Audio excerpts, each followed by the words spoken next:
Okay, sorry about that. Turned out the cable up here was bad. I prefer to use my laptop over the PC that's up here because I record all of my lectures for you, and I wanted to record this. So we're here for 111. There's a wide variety of you here. This particular course is required by not only those computer science majors as a first programming course, but it's also required by, I think, 5 different majors within the college. So there are also sophomores and juniors and maybe even a couple seniors in here. The assumption is that you know nothing about programming. There are some of you who probably have experience in programming. That will make the first part of the course a little bit slower, easier for you. I guarantee you, unless you've been in industry for 5 or so years, there will be something for you to learn. So even if you've been cranking out code in Linux since junior high, there will be something here for you. For those, I don't even know where to start. Let's see here. Let's just dive right in. So the course does rely heavily on Blackboard Learn here. If you're not a freshman and you've been here for other courses, I'm sure other instructors have used this, so that's no big new thing for you. If you are an incoming freshman, you definitely want to kind of get your head wrapped around this Blackboard course shell idea. Let's see, what do I want to start with? Well, I guess the syllabus.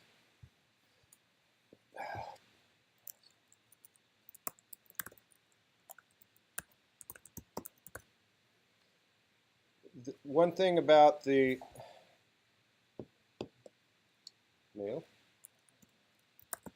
so that's wonky for us faculty because our emails don't have the mail dot in the front, and yet you have the mail dot for the Google login, so it keeps us on our toes. Note, in order to see the syllabus, you have to be logged in to your Chico, CSU Chico, and I know some of you have, and I do as well, have non-Chico Google accounts. I'm forcing you to log into your Chico account to see this, not so much because I'm really concerned about outsiders seeing this. As far as I'm concerned, the whole world can see this syllabus. My motivation for forcing you to do that is we have a couple activities not too far along where you have to log in to your Chico account, and that helps debug this right out of the gate rather than when we hit those activities. I'm Todd Gibson. Hello. My office is, if you walk back down this hall here, when you hit the wall, if you reach out your right hand, you'll essentially be touching my door. So I'm basically right down at the end of this hall here. I've got a number here you can text me at. I've got an address here you can email me at. I generally am a computer nerd, so I'm on my computer most of the time. If you email me, I am pretty darned responsive. I have office hours here, 1 hour each, 4 days a week. Let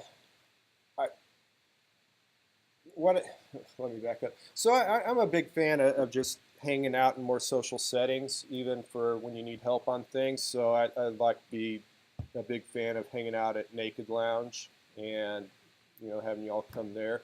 I'm required by the university to hold 4 office hours either on campus or in my office, so these are in my office.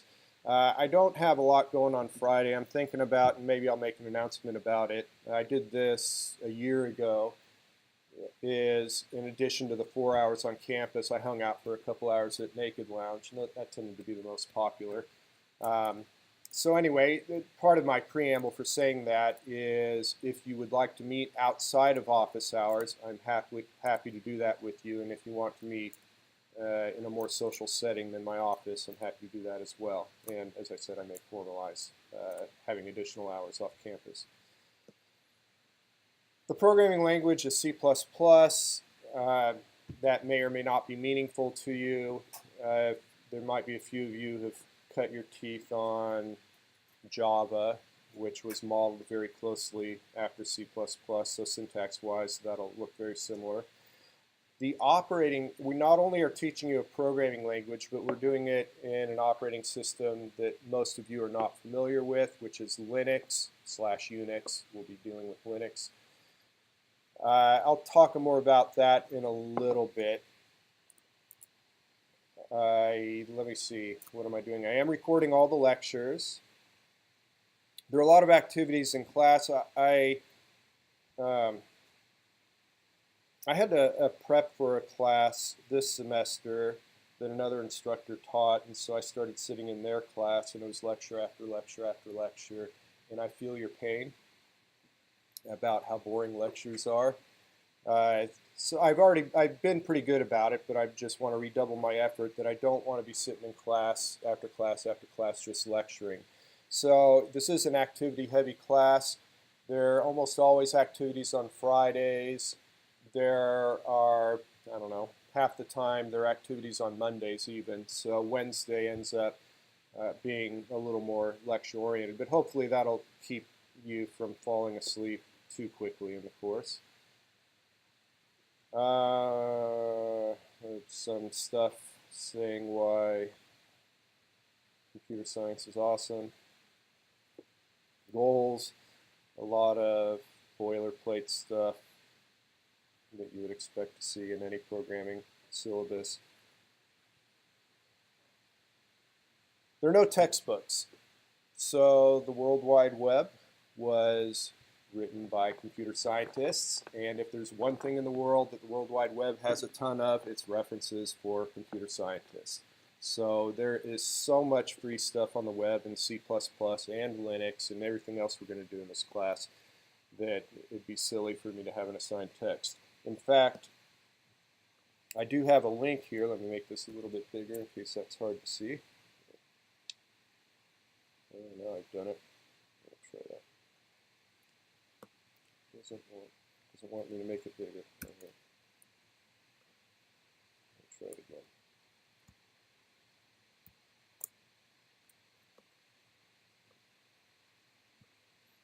Well, that's as big as it's going to let me get it for the moment.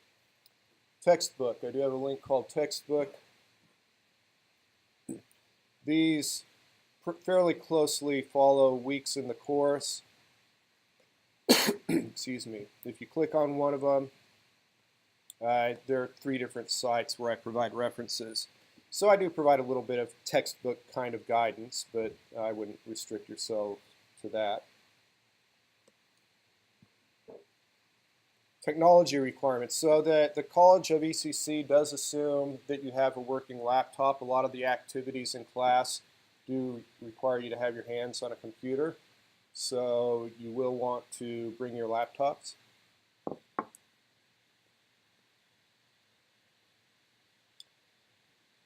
The class breakdown of, there are 6 projects in the course. Labs happen, maybe I'll take some notes. Kind of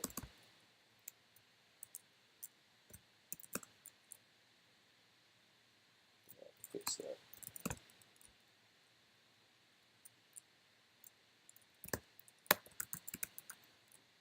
Let's call this and make it bigger.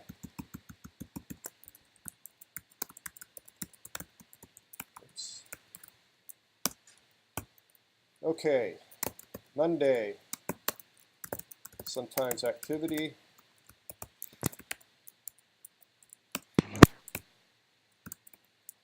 Lab, I guess I should call this Monday, Tuesday. So Monday would be the class. Some of you, half of you have a lab right after this. Half of you have your labs on Tuesday and Thursday, so that's why I have the slash. Sometimes class activity, lab assigned.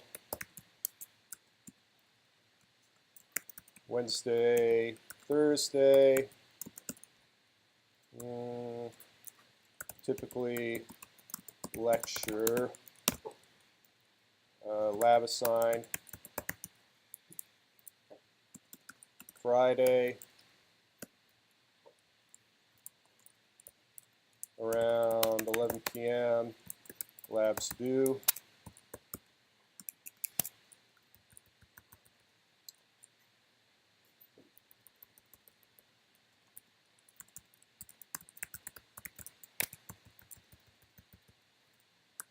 Yes.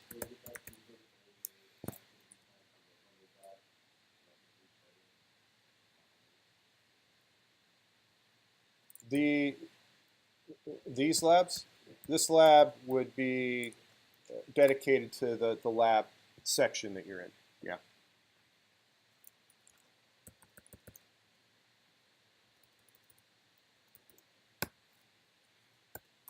Usually class activity, assignment. Sometimes it's an informal in-class activity. A lot of times it'll have some sort of deliverable, so that's why I kind of put /assignment here. And the assignments, everything has an exception. Not every week there are two labs. Not every week is there something happening on Fridays. But this is just giving you kind of the typical structure. The assignments generally, basically this stuff comes due generally end of day on Friday. Okay. Again, before you hurriedly write all this stuff down, as I said, I'm recording all the lectures, so you can go back and listen to this and watch this at your heart's content. Everything that I type in, like what I'm typing in right now, gets posted. Okay, so you'll be able to pick that up. In fact, let me see if I can show you just kind of what that looks like. Let me see if I can find an old course. Here's one from spring of 2017. All right, so here's the announcements. Currently in the course shell for this course, announcements are empty. But if you look at this, week 1, Monday, little bullet list of what's talked about. Looks like I screwed up here and lost the screen recording. All right. Wednesday, there wasn't a lecture for some reason. All right, so here's the screencast I recorded. Let me get a little further on in the course here. Yeah, so here's an example, a little bit of what we talked about. Here's the recorded screencast. Here are all the files that I typed in during class, right? So this will be front and center after every class for you to be able to take in. All right.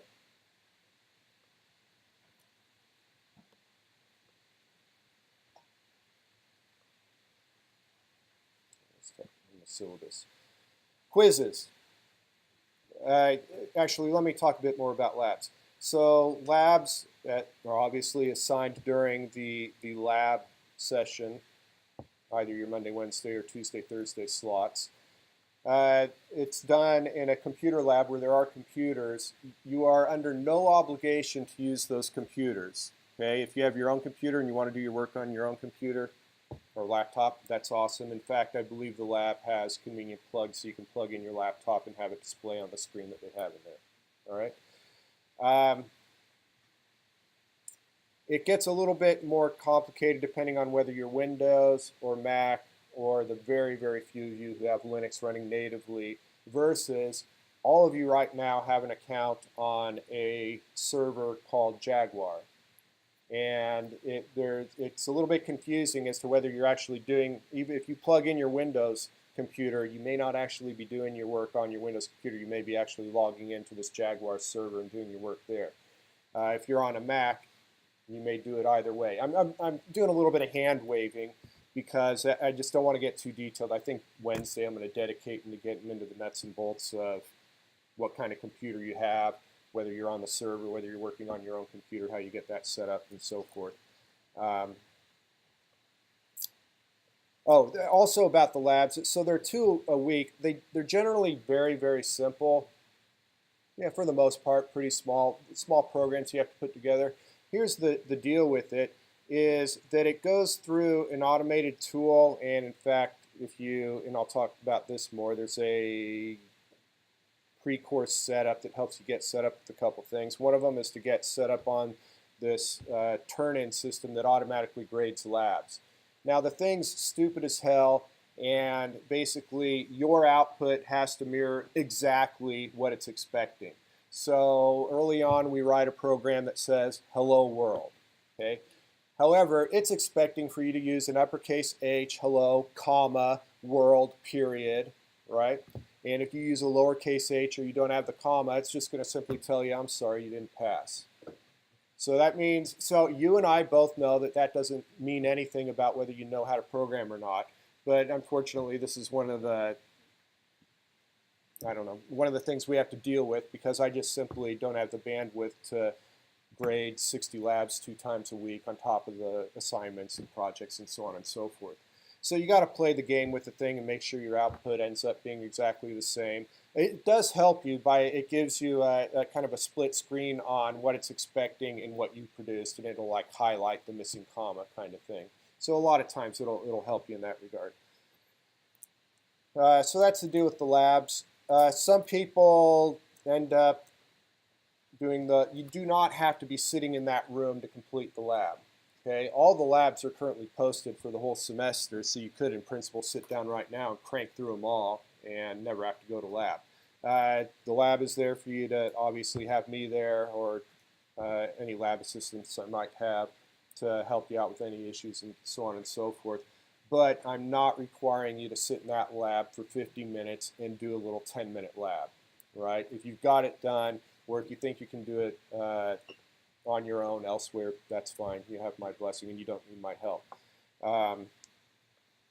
So that's that. Quizzes.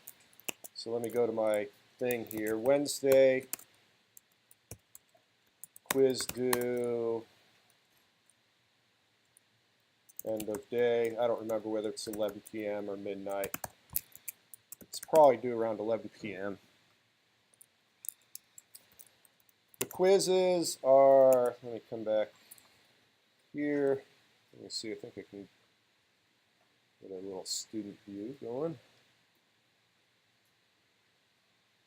All right.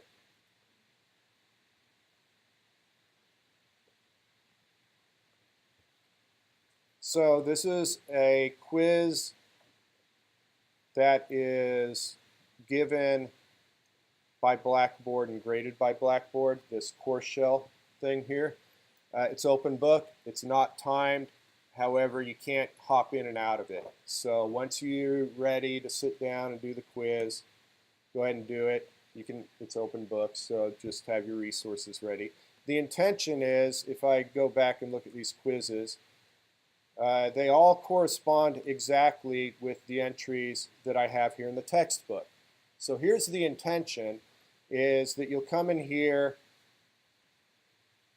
a little bit of objectives below by that. External resources, so have those on standby. Here's what I would encourage you to do, is you go into the appropriate folder and textbook. Down here there's always some things to try. I would go through these. You have problems, look them up in this textbook or just Google it. And then once you get through all this stuff, then you go and take the quiz. Okay? Now it's possible not to do that. What you can do is you can pop open the quiz, you read the first question, you Google for it, figure it out, and then answer it. That will save you a little time in the short run, but it'll hurt in the long run. So let me go through the rest of the stuff we're doing, and then I'll talk more about that. What do I want? Let me shrink this back down so I can get this menu back. And here, assignments. Okay, assignments. Some assignments are individual assignments. Some assignments are group assignments. Typically, not always, but usually they begin in class, and they're sometimes due at the end of class or a couple hours after the end of class. A lot of times they're due on Friday. Okay? It just depends on what the assignment is.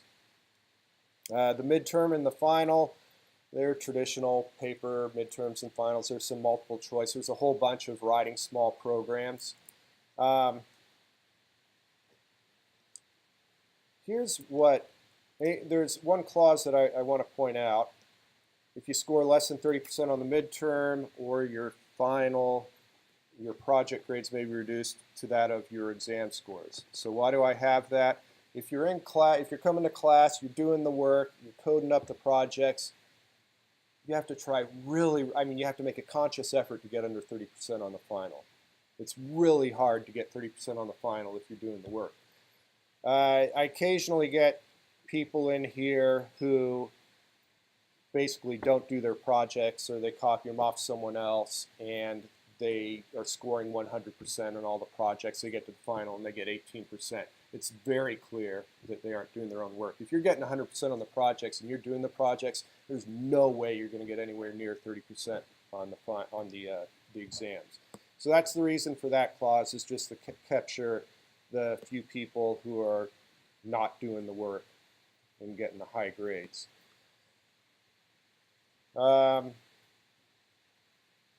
I say reserve, let me see, your project, I have May. So there's exactly one time where there was someone who was working really hard. It was clear to me they're coming to all the office hours. I was helping them, and they didn't score well on the midterm, and so I obviously didn't ding them for that. I don't know. It's the least favorite part of my job, so I don't want to dwell on it. The projects, they start out pretty simple, relatively speaking. By the time you get to about the third one, then they get a lot more meaty. Regarding the effort you need to put in, I talked about how you could really kind of skate by the quizzes, just blow out all that textbook stuff. Again, let me just repeat it. To my mind, the most important part of the textbook is the part down here at the bottom that says some things to try. If I was doing it, I would open this up for the right week, and then I'd jump down to some things to try, and I'd start doing it, and then I'd go to resources as I needed to get questions answered. If you cut corners and just go straight to the quiz, you can usually get away with it. But here's the deal. The freshmen may not be as familiar with this, but all the rest of you who are sophomores and juniors and seniors know what the calculus sequence is like, right? Those are 4-unit courses. You typically go in there 4 days a week. Yeah, they yell at you, and then they say, okay, due tomorrow is 1 to 50 odds. All right, and then you grouse and you go home and you spend the next 2 hours cranking through problems, and then you got to repeat the thing on Tuesday and Wednesday and Thursday. It's a hell of a lot of work in those calculus classes. That's my memory. I mean, it hasn't gotten any easier, has it? Isn't that about right? All right. This is a 4-unit class. So think of the work that you all put into calculus. If you want to pass this class, you have to put in the same amount of work in this course. I don't have 1 to 50 odds to give you every night. I can't force you to do this stuff. So I have the quizzes, I have the assignments. I'm doing my best to get you to drive you to the material, these things. But it's easier to game the system and not do the work and get some okay grades early on, but you're going to crash and burn by the time you hit the exams. And if you're not cheating on the projects, you're going to have a really difficult time with the projects. So just throwing that out there. Let's see, where are we at? I'll talk a little bit about, just a moment, about Linux. One of the things that throws a lot of people who are unfamiliar with it is that Linux, although what we're accustomed to is this kind of thing, the graphical user interface where you double click and drag and drop. Linux has an interface like that, but underneath the hood it is a command prompt, and this is alien to most of you. Okay? So in addition to learning a language that you're not familiar with, you're going to have to learn an operating system that you're not familiar with and not comfortable with. So there will be some work early on dealing with the operating system here. If you happen to have a Macintosh, then you're in luck. You may not realize this, for all of the beautiful interface that you're seeing on the Mac, that's actually sitting on top of a Unix operating system, which is a very close relative to Linux. Okay? So if you're using a Mac, then your life's going to be a lot easier. If you're using Windows, more than likely you're probably going to connect to the server for which an account has been provided for you. Okay? And again, we'll get into the nitty-gritty on Wednesday on some of that stuff. Any questions at this point? Yes? That's good to talk about generally. I have a link here, what's due when. I try to update this at the beginning of each week. So I have week 1 here. Next week you should see week 2. This shows, let me try zooming in.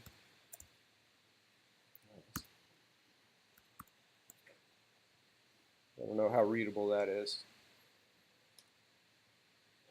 I have a bunch of asterisks, so don't panic when you look at these deadlines. I have a quiz that's due in 2 days. I have a whole bunch of things. I have 1 assignment, 2 assignments, looks like 3 assignments, and a lab that are due on Friday, and an assignment that's due the Sunday, basically a week from yesterday. The first 2 weeks are just sheer chaos. People are adding, people are dropping, people are panicking.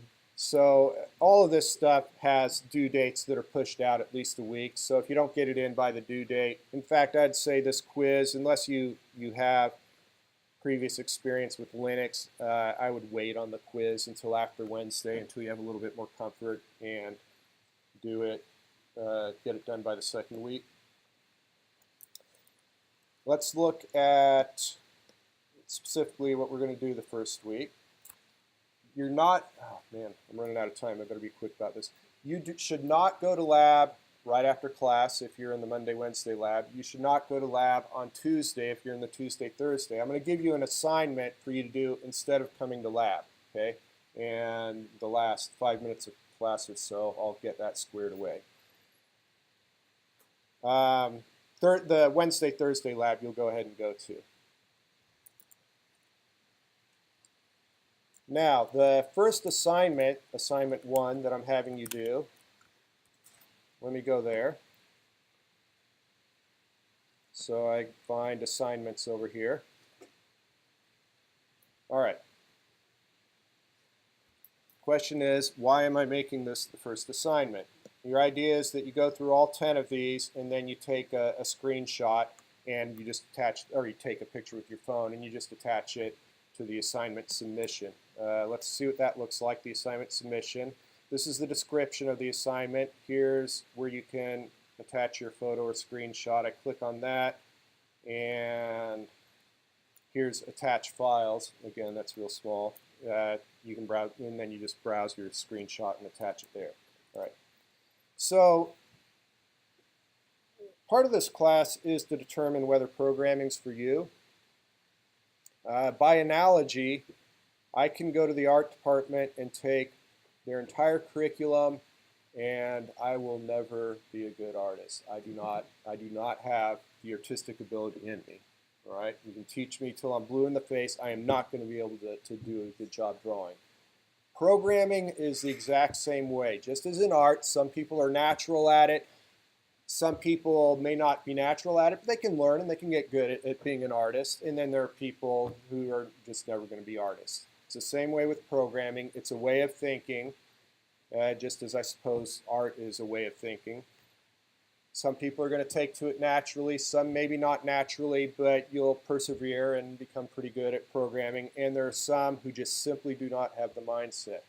Now, the problem with this course is a new operating system, a new programming language. There's actually a new programmer's editor that you're probably unfamiliar with that I'm going to make you use. These 3 things conspire so that it isn't until about week 8 where you're doing meaty enough stuff that you really have a feel for whether this is for you or not.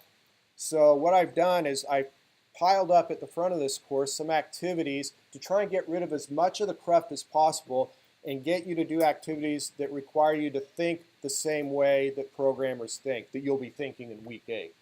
Okay? So this is obviously drag and drop, very easy. That looks like they help you out here in the beginning. Victory is mine.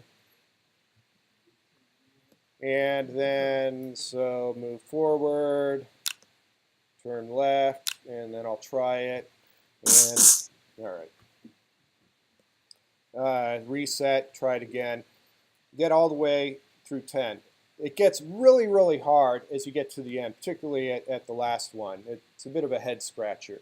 You definitely end up thinking exactly the same way you think when you're trying to solve programming problems. This is for soul searching. If you're going through these 10 and it's a miserable experience for you, really, really think about whether you want to be in this class. Because this class is like problem 10, except it's harder. Okay?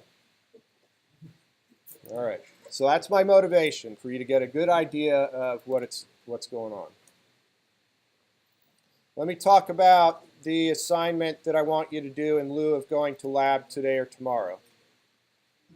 That's assignment 2, the group video. All right, so what I want you to do is I'm going to put you in groups here shortly. I've already had the computer randomly assigned groups, and I'll let you know what group you're in. You're going to go somewhere, preferably off campus. Campus is so boring. And you're going to do kind of a round robin thing where you're going to say, the first person starting off is odd, but the first person will say, okay, this is Margaret. And then the camera will zoom in on Margaret, and Margaret will say, hi, I'm Margaret, and my superpower is, and then she makes up some superpower. It is being able to leap tall buildings, I don't know. And then, and I want to introduce you to Brett. And then the camera shifts to Brett. Hi, I'm Brett, and my superpower is smelling interestingly. And this is Bobby, right? And then it goes to Bobby. And then you go all the way around.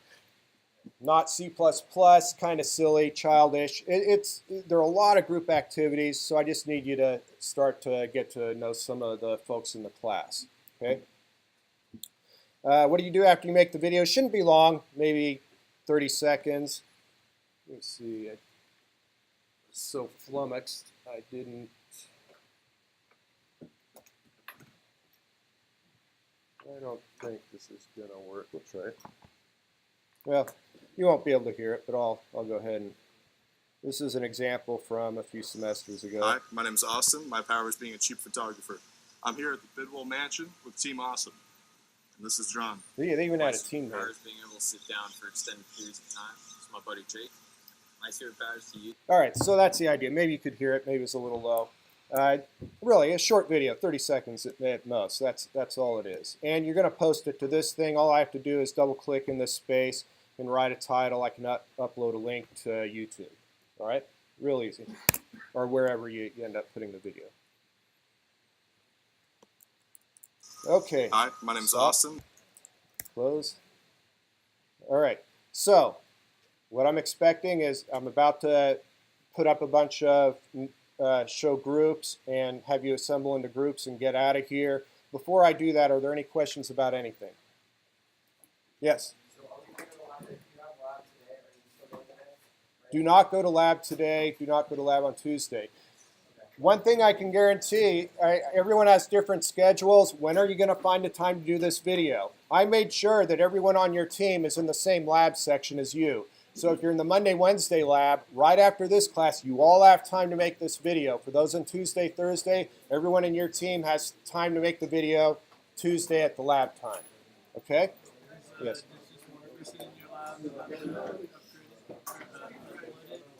Yeah. Then you just take someone to send in the video and you're good. All right.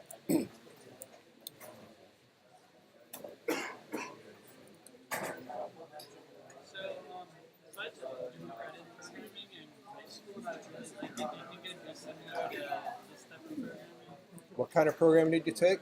We did just visual basic. You'll find similarities with the very basics, variables, loops, conditionals, but there's a lot that's different. All right, so I'm going to shrink this. How many people are on the waiting list? All right, let me start with you three. I do not anticipate any problems on you getting in the course. There will probably be enough drops for you to get in. The waiting list is small enough that even if there are no drops, I'll manually add you in. The waiting lists get purged on Friday, so if you all are not in the class by Friday, come and see me after class, and I'll make a note to get you all in, okay? So, the problem with being on the waiting list is you don't yet have access to the course shell here yet. You can still make the video, though, and get it posted after the fact. On Wednesday, I'll try and have a link for those on the wait list to be able to do some useful stuff.